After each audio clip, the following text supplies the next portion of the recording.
From the blackest corners of your mind, they call, pulling you deep into shadow, twisting your senses, keeping you from sleep. It's time to face your darkest fears. This is Tales to Terrify.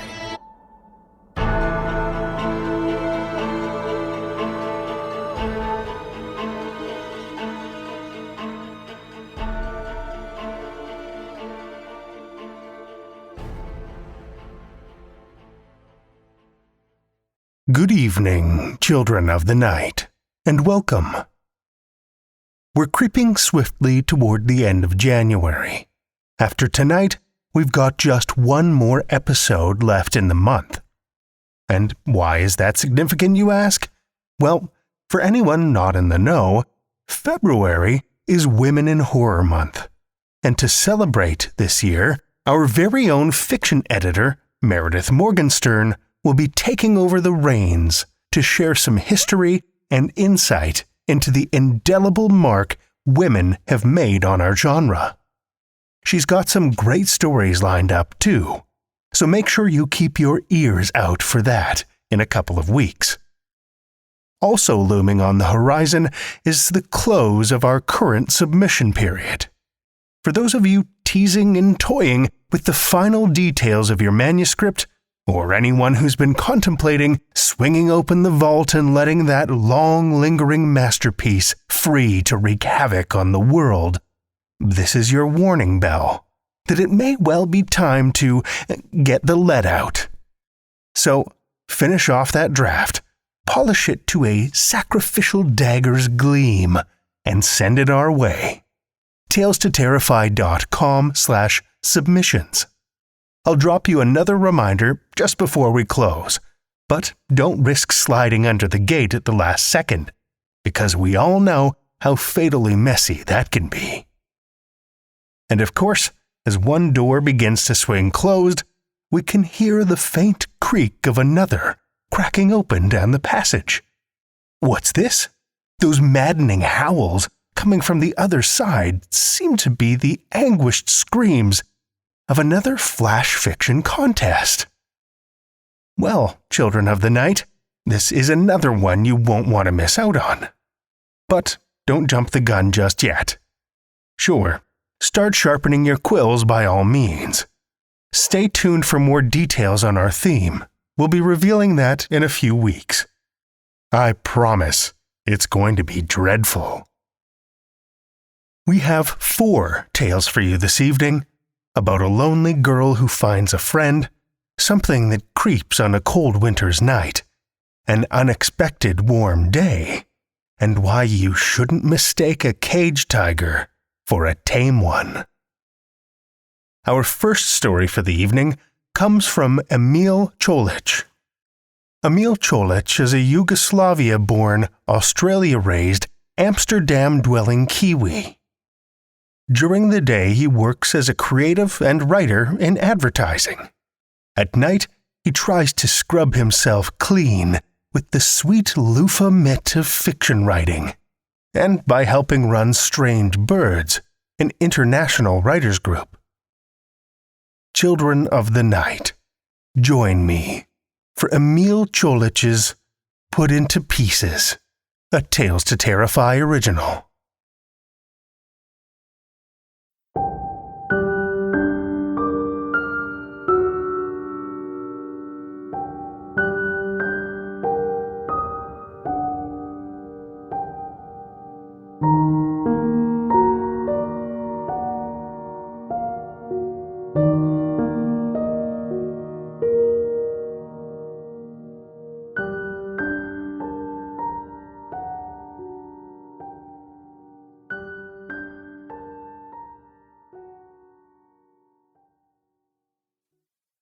Hello. Hey there. Pleased to meet you. Say, would you mind helping me? Just a little? I'm all in pieces. Some rude, horrible, mean man put me in pieces. Like my arm. It's all the way on the other side of the room. Behind my mummy's wedding dress. And on top of that big wardrobe by the window. That's my left leg. But I can't walk over there without it. Why are you looking at me like that? What is that look on your silly little face? I'm not the one who came into someone else's home. Sneaking around in their personal private space. You climbed my stairs into my attic. And now you're looking at me with a face like that? Oh, no, wait. Come back. Don't be scared. Don't be scared. I suppose you're here because you hear me. At night when the wind's quiet. Crying. Well, can you blame me? Have you seen what I look like? I used to be pretty. Oh, the prettiest. My face, the finest porcelain. When I had both my eyes, they were beautiful. Almost as nice as yours. Such shiny little eyes, Caitlin. I lost one of mine when the mean man did all those awful things to me. Forever ago. He put me in a fire and burned up my pretty dress. Then he threw me in the lake. The water was so cold and slimy and gross. I had to crawl back home all on my own. Then he got really mad and tried to bury me deep in the dirt. All the bugs ate my hair and the worms wriggled inside me. It took days, I think. It was hard to tell under the ground. But I still came home because proper girls come home on time. And that's what Daddy says all the time. Right, Katie? Except the mean man got so mad when he saw me. He pulled me apart and put me in all these pieces. He was so mad and he was screaming. He didn't look where he stepped, and he fell down, all the way down my stairs. Serves him right, don't you think? We shouldn't ever get so mad or bad things will happen to us. But you're not like the mean man, Katie. You're a kind thing, I can tell. You heard me crying, and you came. You're here to help. Won't you help me? Please? You know what it's like to be sad like me. I hear your tiny footsteps during the day, walking around in circles in this boring, old, smelly, broken house all the way out here. No other kids, and Mommy and Daddy are always so busy. But I can be your friend. I love playing. There are so many toys up here I want to show you. Do you like horses? Of course you do. I have 3. They're sleeping under the barn with my sister Hannah. Oh, you'd love her. The mean man said I made them all sick, but that's silly. They're just sleeping. They're ready to wake up now. We could ride horses everywhere. You and me and Hannah. All 3 of us. We'll be sisters forever, and none of us will ever be alone. Or bored. Or in pieces. Ever again. All you have to do is help, Katie. That a girl. My tummy first. It's over there in the wooden box, with the funny writing on it.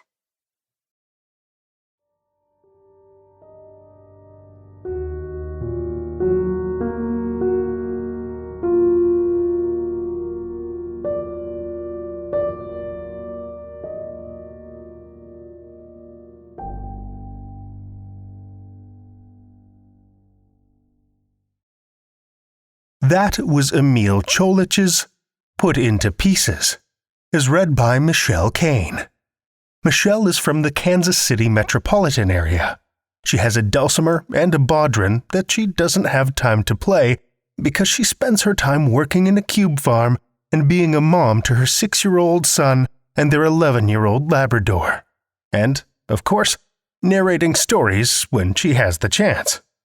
She can be found on Twitter at ShellDavis72. Thank you, Michelle.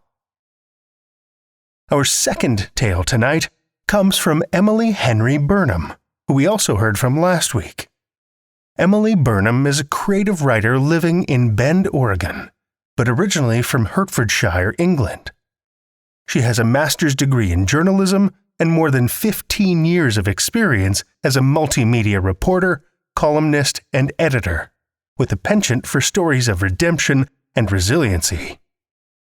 Her fiction work tells imaginative tales of dark fantasy and magical realism, exploring themes of trauma, beauty, identity, and mortality.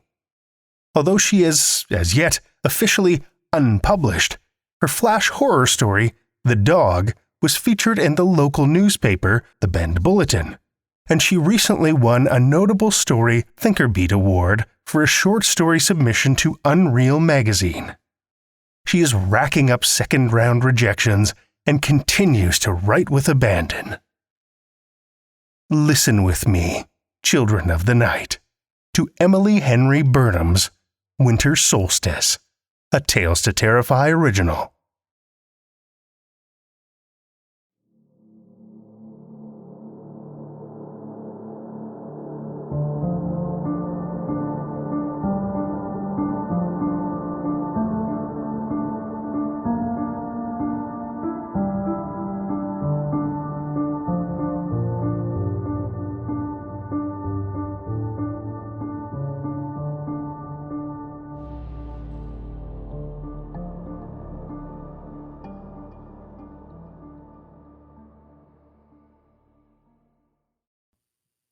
On the shortest day of the year, when night rules day and darkness reigns, a piece of shadow breaks free. Watch as a tendril of the winter's night unfurls into the cold air and reaches toward the glowing orange light falling from the window of a house. Your house. See yourself inside, clutching a blanket in a chair by the fire, dozing and dreaming of cinnamon and cloves, while sparks of red flame dance behind your eyes. See the shadow touch the frosted path leading to your front door, and slither along in silence to reach the gap beneath the wood where the draft gets through. It slides beneath and expands with a shiver of contentment as it consumes the warmth within. Quickly now, the darkness rolls along your hallway, passing under the mistletoe without thought of a kiss, extinguishing the lights on the tree, and trailing the sour smell of rotting flesh. Watch how it reaches your chair and slows. The shadow splits into 5 inhuman fingers, which quiver before your bare feet uncovered by the blanket. The fingertips of darkness touch your little toe, and with an icy jolt, the shadow slides under your skin and disappears into your flesh. You wake with a start. The fire has died. The room is black. By New Year's Day, the corruption will have spread to your bones, metastasized from your feet to your skull. Soon you will know. The shadow will seep into your brain and change your dreams forever.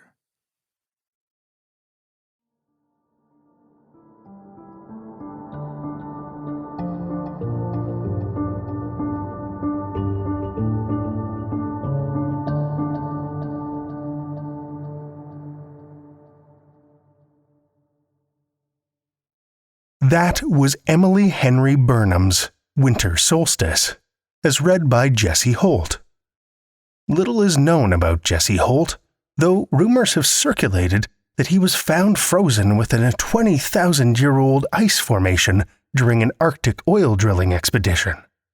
This is purely speculation, of course, as the official records state that the entire staff of the camp perished in what was described at the time as the most savage polar bear attack in history, judging by the mutilated and partially consumed corpses that littered the snow. Strangely, no bear tracks were found. Today, Jesse is a voice actor and tour guide with a passion for travel, and he's always happy to meet new friends. You can find him on Twitter at Jesse Holt Voice or on his website at jesseholtvoice.com. Thank you, Jesse. Our third story this evening comes from William John Wither. William John Wither is a writer and designer living in Montreal, Canada. They are the lead designer of Impact, a Foresight game, and have been published in the Puritan, Exile Quarterly, Yoke Literary, and the CVC8 anthology, among others. Their stories use foresight methodologies to build dystopian futures that shed light on modern-day realities. More of their work can be found at williamwither.com.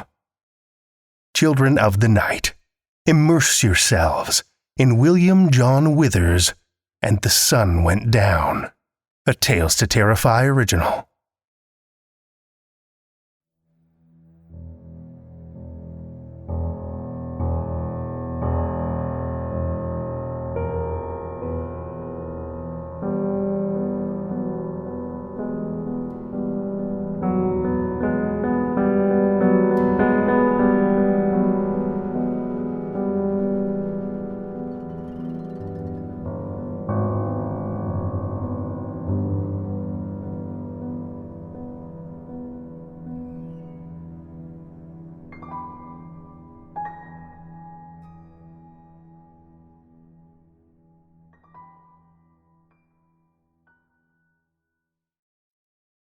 They awoke to a summer sun in the depths of winter.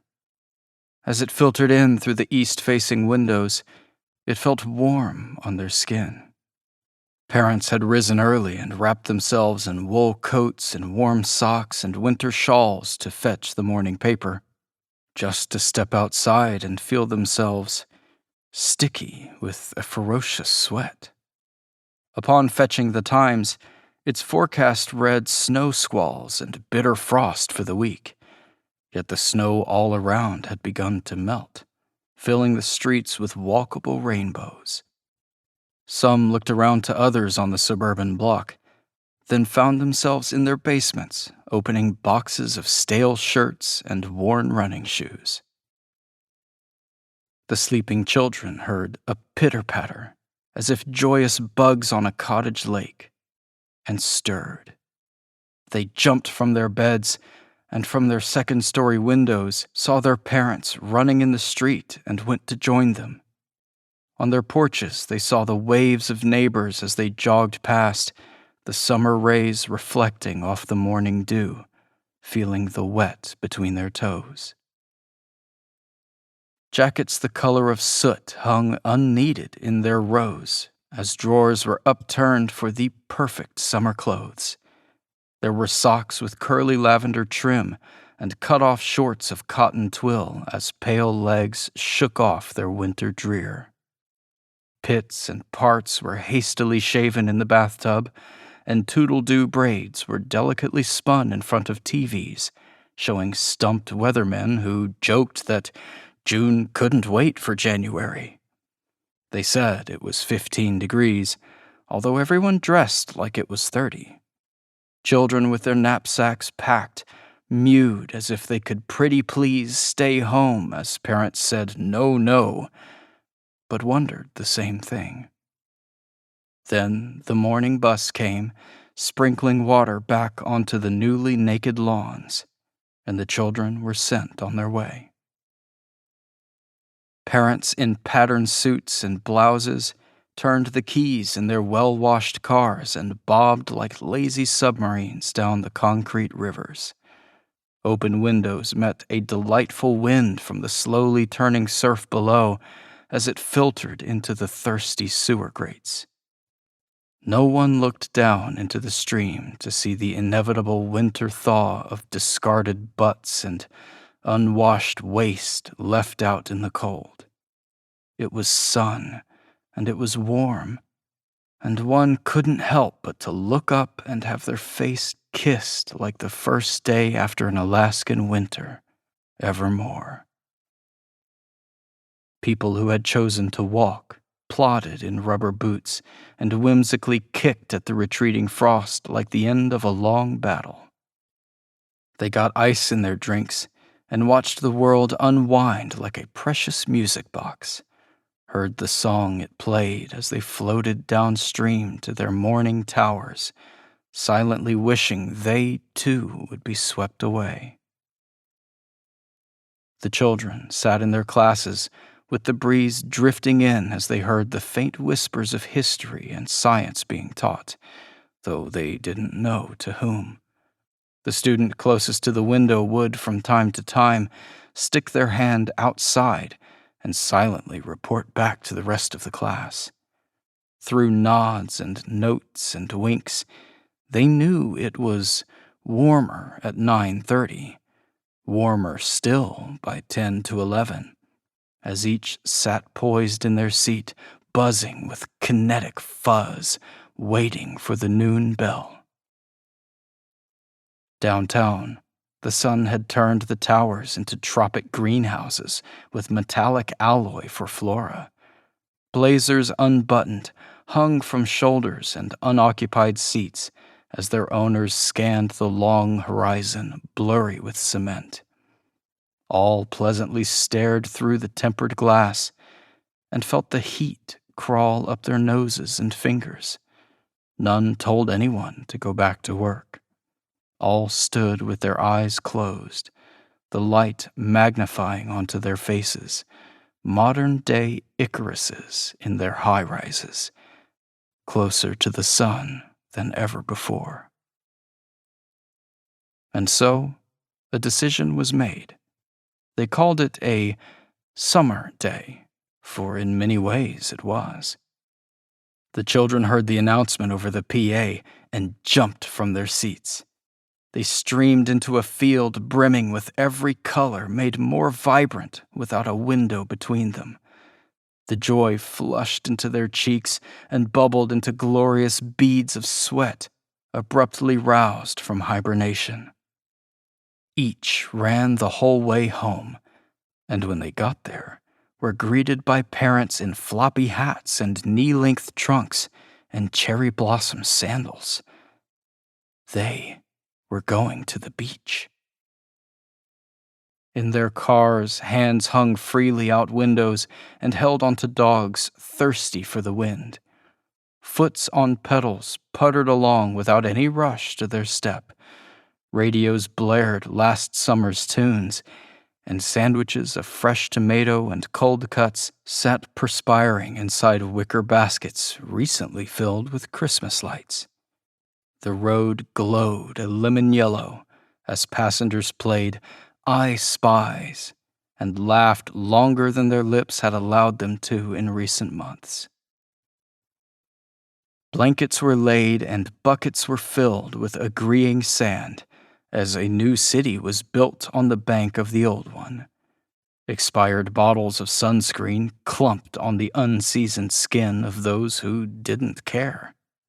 They joked along with friends they hadn't seen outside in months. Balls bounced in hands without a callus on them, swimsuits held tightly to newly shaped bodies. No one felt self-conscious weight. Cold bottles washed away any feelings of discomfort as the sun beat down onto reddening bodies. Up went the parasols, and they continued to play. Hands reached for fresh ice, and found there was none. People laughed at the ferocious heat and went on drinking just the same. Kids who had played for hours came back crying, sore with peeling skin that had taken more than it could handle. Aloe and kisses only did so much as they sat underneath the canopy of umbrellas now cluttered with the sweltering lot. Hats came off, and sweat dripped away more and more of the drinks thirstily drank, though their effect wasn't as sweet. Families hurried back to their cars in the late afternoon sun, spent and looking for cooler places to hide. Their ACs lent a relieving breath to the burn they had felt outside. Tuckered children slept in the back seat as parents spoke of the unnatural weathers and listened to mysterious wonders on the radio. It was hot there as it was anywhere, and horns honked at cars stalled on the highway's side.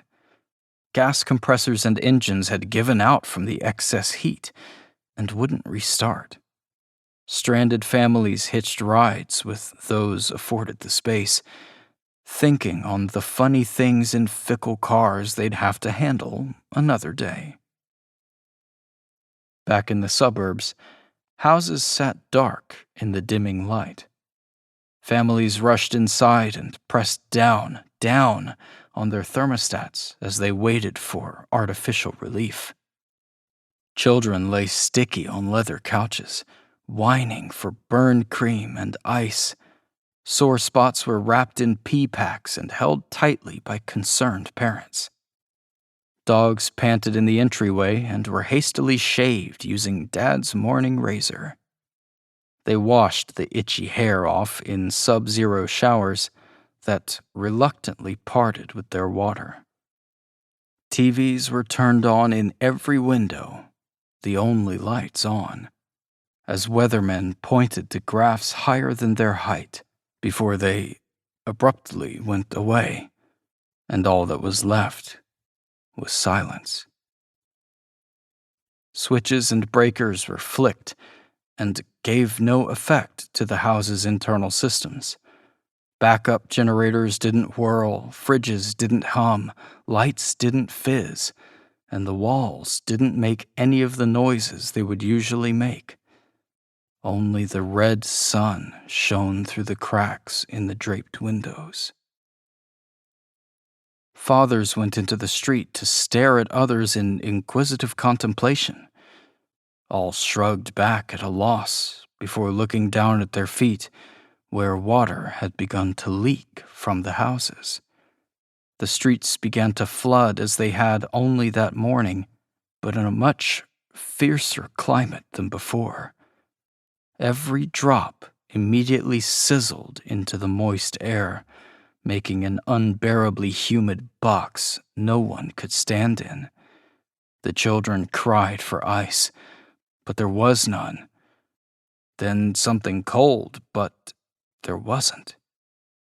Taps released dry coughs, and all that could be heard was the dog whining as it lay stiller and stiller on the foyer rug. All who could rushed back into their cars and kept the lights off. They drove through once busy streets to find everything as dark as their own. They saw the faces of those lying on their backs as they stuck to the frying sidewalks. There was a smell in the air that made everyone realize how hungry they were. Yet there was no time to eat, as families traveled in the only direction they could, back towards the horizon and sea. The broken cars that had been abandoned on the roadside were joined by a second fleet, their radios humming a static. Parents held their kids and threw on backpacks of salvaged supplies from now empty cupboards and scurried into the dense forests in search of shade.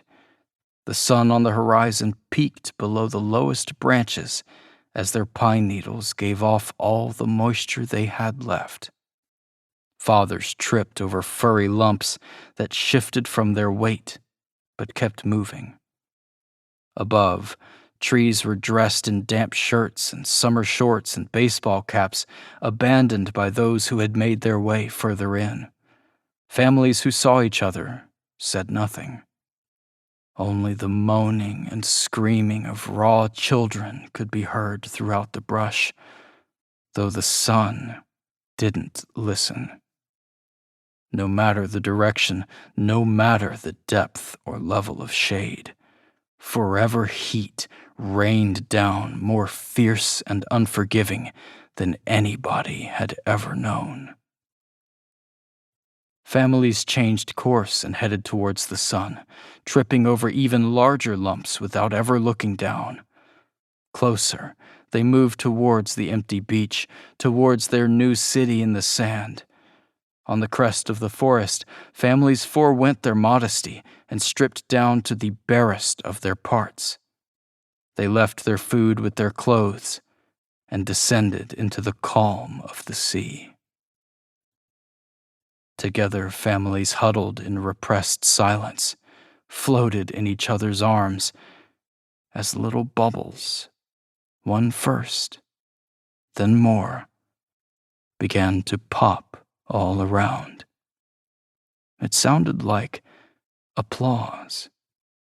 Fathers looked at mothers with tears in their eyes as heads bobbed lower and lower on the surface of the water. When all that could be seen or heard were bubbles, the world sung of champagne, and the sun went down.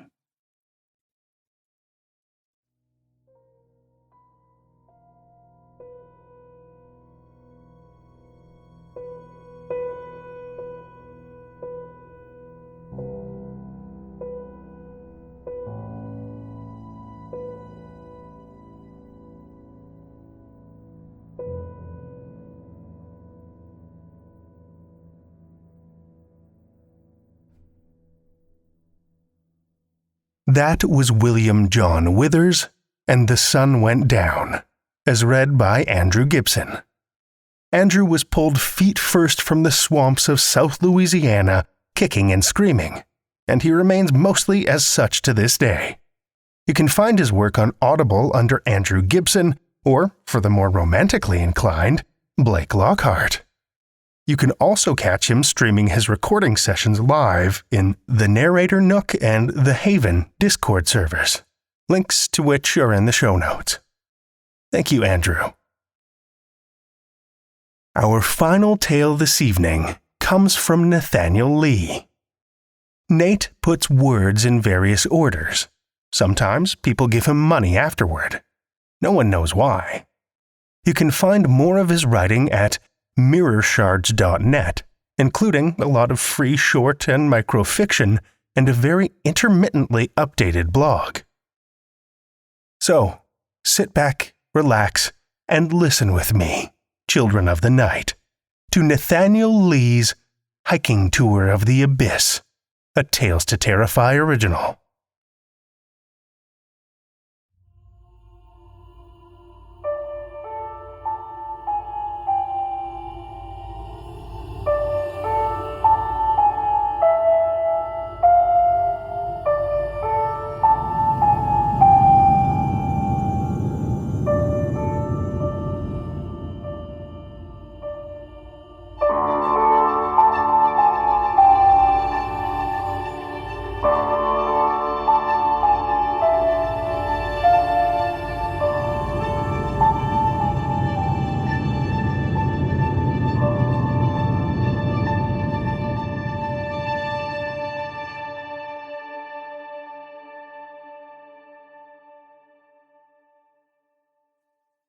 My shift ends at 8, and if I can catch one of the express lifts and get to the platform in time for a mag train, I can get across town in 15 minutes, which leaves me just enough time to pick up a cup of soy noodle from the rickety old Faber shop and eat it in the street before the zoo opens at 1:30.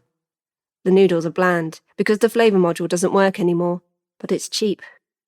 Especially now that everyone has the newer model, that actually builds food molecules with nanomachinery, instead of just squirting flavour on processed soy paste. Even if the price weren't a consideration, and on my salary, it's always a consideration, I'd buy there anyway. I think it's important to remember the way things used to be. I read a lot of history on the net during the slow hours of my shift, which is all of the hours, honestly. I spent a week on the history of Faber's for a paper once. When it was new, that shop was state-of-the-art. I think it's a shame the way we discard things as soon as they aren't useful anymore. The morning crew at the ticketing gate, it's always either Ronnie or Vincentio, now that Mei Lin quit, know me on sight. I just have to wave my pass at the scanner. Talk about archaic, huh? And head on through. Most of the animals are asleep at this hour, and I have to dodge cleaning bots still trundling gamely along the paved paths. I speedwalk past the open-air displays, heading for the long, low building that houses the insects, reptiles, and other species with special needs. I have nothing against normal animals, mind you. I'm all for them, in fact, but I'm here for one display in particular, and it's important that I get there on time. The reptile house is dark and musty, full of the sharp, high smell of shed scales and dust. Ultraviolet lamps flicker here and there, along with the swollen spheres of the heat lamps. Off to the right is the arachnid room, which has its own delicate charm. But for me, the main attraction, the central purpose, the star of the show, is ahead and to the left, in the special collections room. There, in a glass-fronted chamber, surrounded by the faint hum of a military-grade resonance field generator, is fear.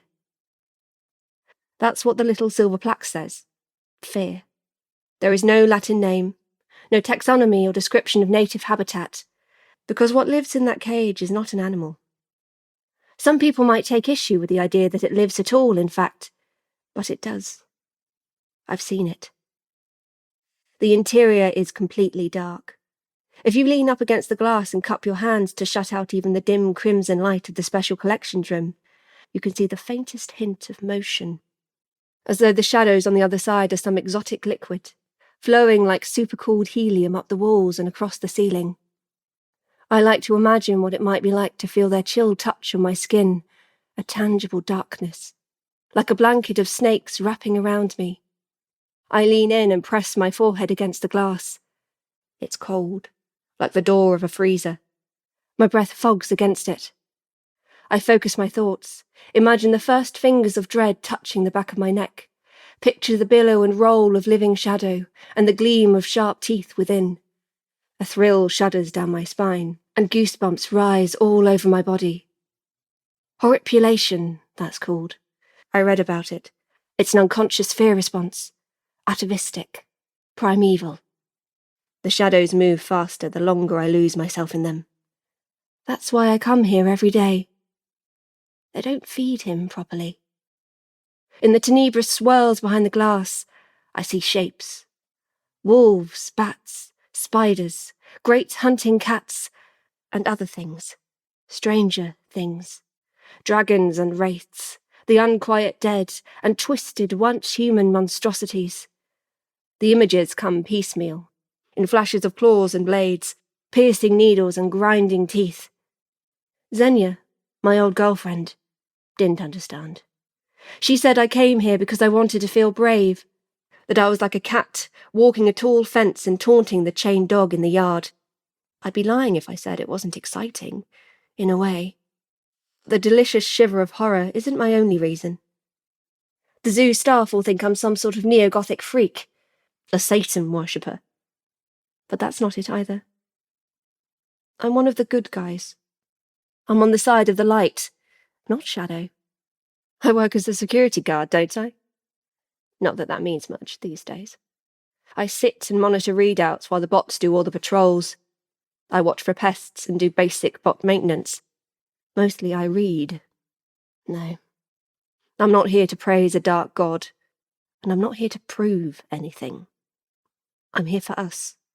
For me and my kind. We need the fear. And I'm the only one who even noticed he was dying. I've been staying longer every day. It started cutting into my sleep, like it is today, but I don't mind. I let my mind drift in the darkness. It's relaxing, like meditation. I don't even notice time passing. The shadows twist, and I catch a glimpse of a pale face, stark white against the black, like the moon in shadows. A human face. Masculine, with a long Greek nose and a high dome of brow above it. The eyes, pallid yellow and faintly luminous, meet mine for a moment, before the face is swallowed again in darkness. I jump back, breath rasping in my throat and heart pounding. I feel the adrenaline singing in my veins like I haven't felt in months. I hadn't realised how acclimated I'd become. Now I revel in the chill that sweeps across my body as the sudden sweat evaporates, in the trembling of my hands and limbs as the flood of stress hormones recedes. I am present now, existing in my body in a way normally out of reach. God, it's wonderful. This is the good stuff, the pure stuff. This is what we've all been missing, and him most of all. Nothing else unusual happens for the rest of my stay, but the darkness of the reptile house seems just that bit thicker and richer when I finally leave. My heart is light as I ride the mag train home to sleep away the day. My dreams are strong and deep and full of shadow. They have a savour to them, like a good dark ale or a perfect cup of coffee. I sleep well. The hours of my shift are as long and empty as a shed snakeskin. 30 minutes of documentation at the beginning and end, plus a brief moment of action when number 4 goes on the fritz and I have to reboot it manually.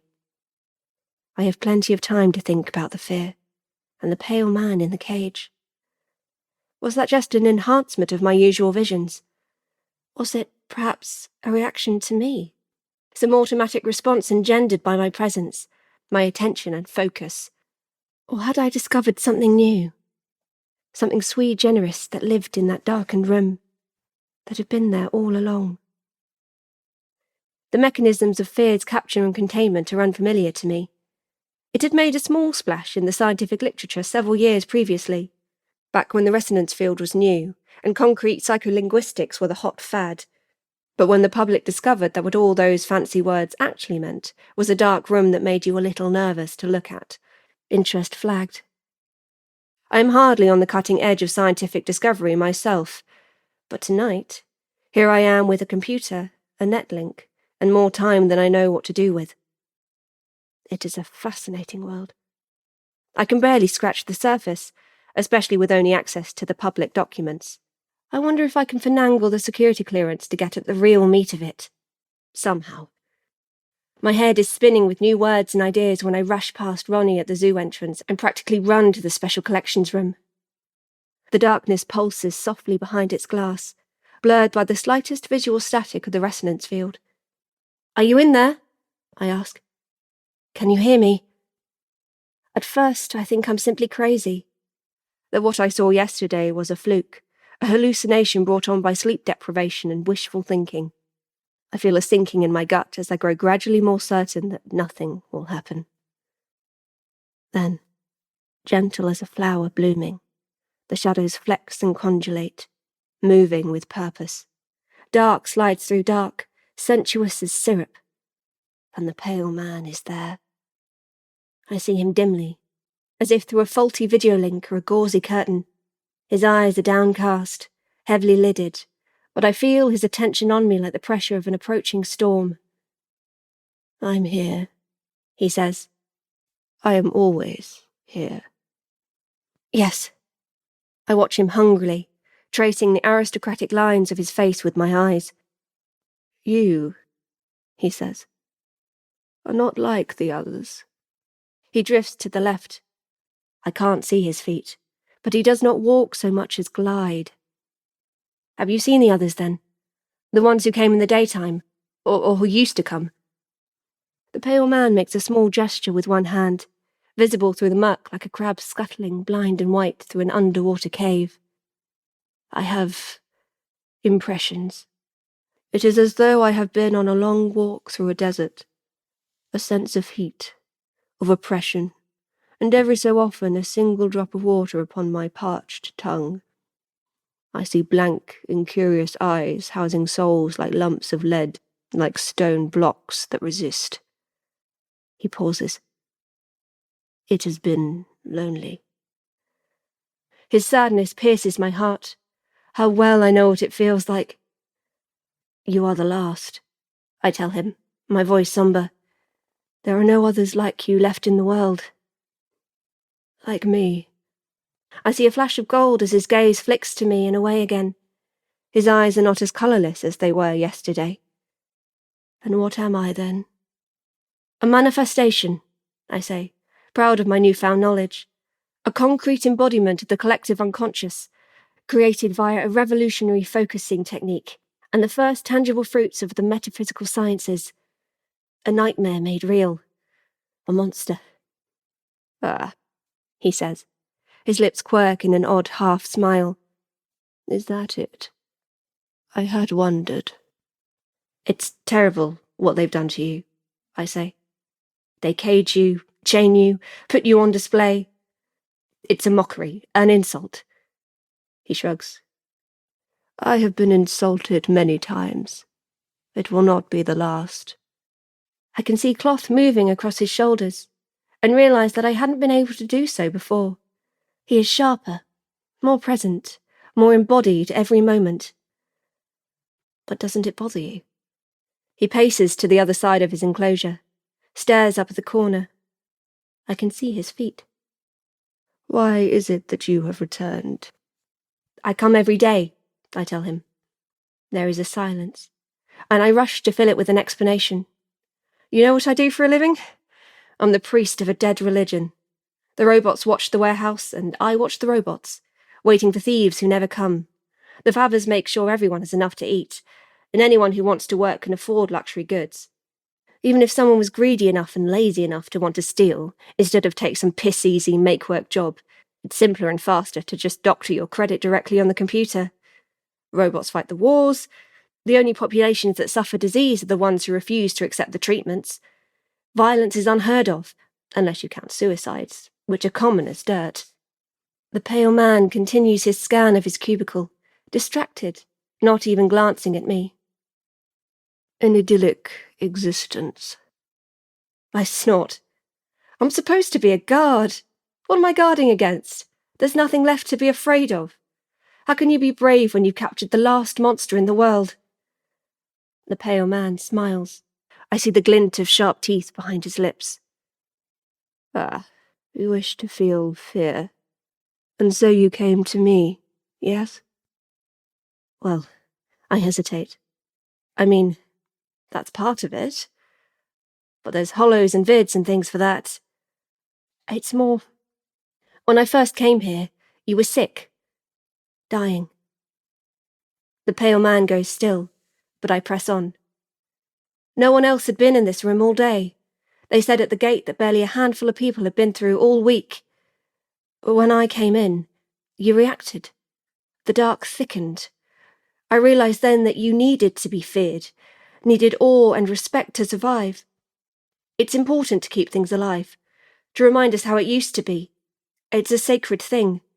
I've been visiting daily ever since, trying to feel that holy terror. I lean in, peering through the gloom. It was the least I could do, I thought. The silence stretches, congeals, and begins to crystallise. I feel it like glass needles creeping into my flesh. Pity. The pale man still stares at the ceiling, his lips barely moving. Pity. His voice rises, deepens, grows rough and jagged. Pity. He is so fast that I do not perceive him moving. His fist slams the glass in front of my nose, sending cracked spiderwebbing through it with a sound like a gunshot. I leap back. Impudence! Insolence! He is screaming now, his face contorted, and his fist strikes again, sending glass fragments spiralling outward. I cover my face, ducking away. I wanted to help, I protest feebly. I have no need for charity, the pale man snarls. You talk of caging me, of science and technology, of power. You think your kind created me. You apes forget what drove you from the trees to the earth, what pushed you together and gave you speech and fire to banish the night. You are children, tampering in the affairs of your betters. Too far, too long. You have forgotten your place, snivelling animals. I will not be pitied. He leaps for the sharp-edged hole he has made in the window, but the resonance field flares to life. Indigo and violet sparks crackle and buzz and shriek.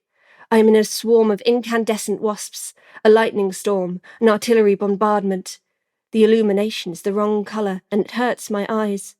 The pale man screams, and his wail blends with the sound of his ethereal cage, a hurricane of noise. Please, I shout. Get out, the pale man says.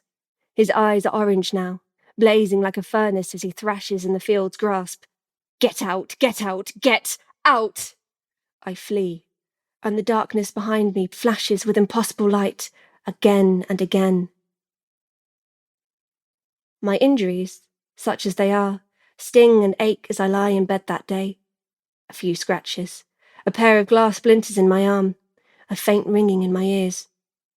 I'm assured that the resonance field remains intact, that the problems I experienced were the result of a freak accident, a flaw in the tampered glass that unexpectedly expressed itself in violent dissolution. Such things have happened, I know. Their excuse is plausible. I am told that the company responsible for installing the windows will be contacted, and that I will be kept abreast of any developments via reparations or settlements. None of this matters to me.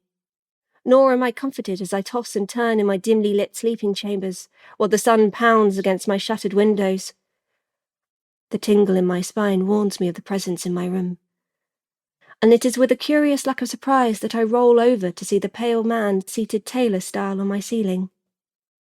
He wears a tight-fitted black suit, or what appears to be a suit. His hands are folded neatly in his lap. His eyes are smouldering coals, fire on ebony, and their yellow-orange glow contrasts with the mushroom-pale white of my indirect lighting. I find I cannot move, can barely breathe through a throat clenched, suddenly dry and tight as a fist. "I was hasty," he says. "This morning. I acted inappropriately. In truth, I owe you a debt. I have grown complacent these latter days. Careless to be caught. Foolish to disregard the consequences. You have reminded me of my task, of the struggle I should never have allowed to lapse. Alas, I find I have spent too long in atrophic slumber. I must gather my forces for a time, but soon, very soon, the world will know that I have returned in triumph, to rule in shadow forevermore. I find myself almost impatient, thinking of it now. Ironic, after so long spent unconscious and uncaring. He grins at me, displaying his fangs. When I come to claim my children, I will gather you up and make you my own. This will be my gift to you, this promise, that you may know my coming and await me in fear and in trembling. Sleep well, child. Sleep well and dream." He spreads his arms and falls upon me, and I awaken myself screaming.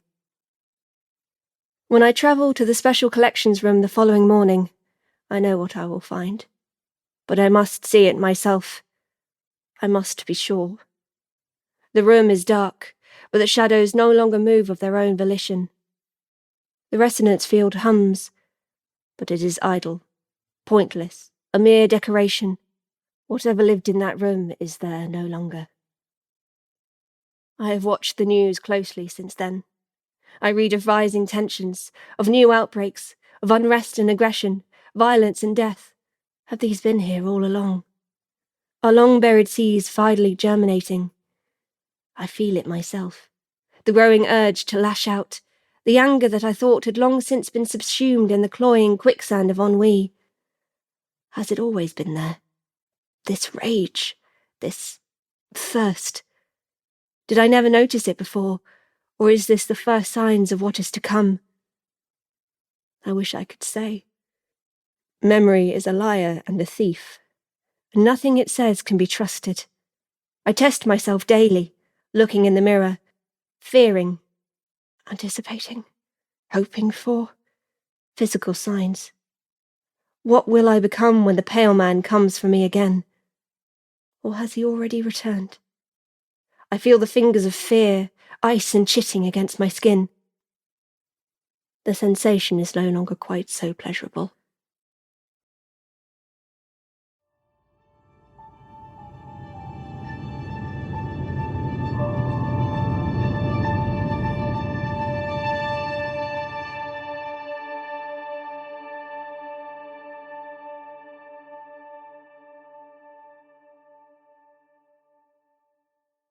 That was Nathaniel Lee's Hiking Tour of the Abyss, as read by Georgia Cook. Georgia Cook is an illustrator and writer from London. She has experience on both sides of the recording booth, and in addition to Tales to Terrify has contributed to such podcasts as The Other Stories and The Night's End as both a narrator and writer. She can be found on Twitter at Georgia Cooked and on her website at georgiacookwriter.com. Thank you, Georgia.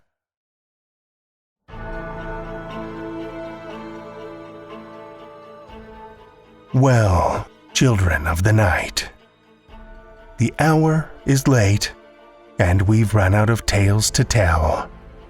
For now. Tales to Terrify is made possible by the tremendous generosity of our supporters on Patreon and PayPal. Incredible fans like Kathy Robinson and Amanda Gottfried, whose generous support helps keep the lights on and flickering ominously. Not a supporter already? Head over to patreon.com/Tales to Terrify, where you'll find all kinds of perks like ad-free and extended episodes, bonus content, and one-of-a-kind collectibles and merch packs.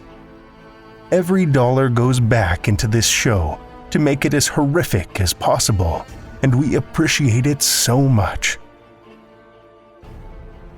Want another way to support the show that doesn't cost a cent? Head over to Stitcher, Podchaser, or Apple Podcasts and leave us a 5-star review. You'll not only put an unnaturally wide smile on our faces, but help new listeners discover our terrifying tales, too. Now you can share your love of the show out in the world with some Tales to Terrify merch. TalesToTerrify.com/merch will take you to our TeePublic store, where we've got a great collection of creepy custom and curated designs that's always growing, so check back often. Tales to Terrify is produced by Seth Williams, Pete Morcellino, Meredith Morgenstern, Andrew Gibson, and myself, Drew Sebastini, with original theme by Nebulous Entertainment. Tales to Terrify is distributed under a Creative Commons Attribution, Non-Commercial, No Derivatives license. Join us again next week as we unleash the beast with more Tales to Terrify.